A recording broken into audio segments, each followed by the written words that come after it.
ಮರಣವನ್ನುಂಟು ಮಾಡಬಲ್ಲ ಸಾಮರ್ಥ್ಯವುಳ್ಳ ಗ್ರಹಗಳು ಮಾರಕರು ಅಂತ ಗ್ರಹಗಳ ದಶಾಭುಕ್ತಿ ಕಾಲದಲ್ಲಿ ಸಾಧಾರಣವಾಗಿ ಸಾವು ಉಂಟಾಗ್ತದೆ.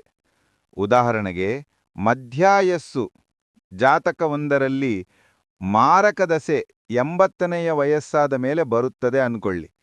ಅಂಥ ಸಂದರ್ಭದಲ್ಲಿ ಮಧ್ಯಾಯುವಿನ ವಯೋ ಅವಧಿಗಳೊಳಗೆ ಯಾವ ದಶಾಧಿಪತಿಯು ಮಾರಕ ಗ್ರಹಕ್ಕಿಂತಲೂ ಕೊಂಚ ಕಡಿಮೆ ಕ್ರೂರನಾಗಿರುತ್ತಾನೋ ಅಂತಹವನ ದಶೆಯಲ್ಲಿ ಸಾವು ಉಂಟಾಗ್ತದೆ ಎಂದು ಭಾವಿಸ್ತಕ್ಕದ್ದು.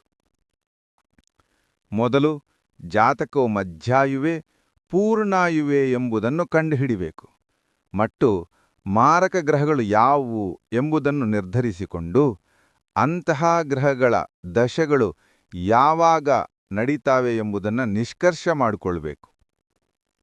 ಲಗ್ನದಿಂದ 8ನೇ ಮನೆಯು 8ನೇ ಮನೆಯಿಂದ 8ನೇ ಮನೆ ಅಂದರೆ ಲಗ್ನದಿಂದ 3ನೆಯವನ್ನು ಆಯುಷ್ಯದ ಮನೆಗಳು ಎನ್ನುತ್ತಾರೆ.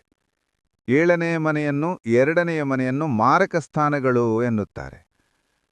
ಸಾವನ್ನು ಉಂಟು ಮಾಡುವುದರಲ್ಲಿ 7ನೇ ಮನೆಗಿಂತ 2ನೇ ಮನೆ ಹೆಚ್ಚು ಪ್ರಬಲವಾಗಿರುತ್ತದೆ.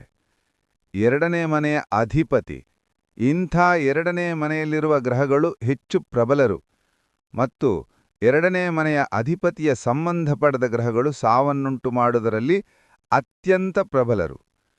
ಈ ರೀತಿ 2 ಮತ್ತು 7ನೇ ಮನೆಗಳ ಅಧಿಪತ್ಯಗೊಳ್ಳು ಆ ಮನೆಯಲ್ಲಿರುವ ಗ್ರಹಗಳು ಮತ್ತು ಆ ಗ್ರಹಗಳ ಸಂಗಡ ಇರುವ ಗ್ರಹಗಳು ಮಾರಕ ಗ್ರಹಗಳಾಗ್ತಾರೆ.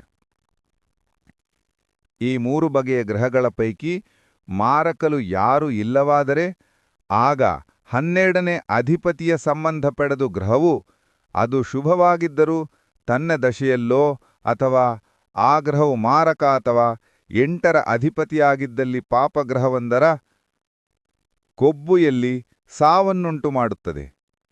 ವ್ಯಯಾಧಿಪತಿಯು ದಶೆಯು ಜೀವಿತದ ಕಾಲವೊಂದರಲ್ಲಿ ಬಾರದೆ ಹೋಗುವುದಾದರೆ ಆಗ 3ರ 6ರ 8ರ ಅಧಿಪತಿಗಳಲ್ಲಿ ಯಾರು ಅತ್ಯಂತ ಪ್ರಬಲರು ಅವರು ಮಾರಕರಾಗ್ತಾರೆ. ಓಂ ನಮೋ ನಾರಾಯಣಾಯ.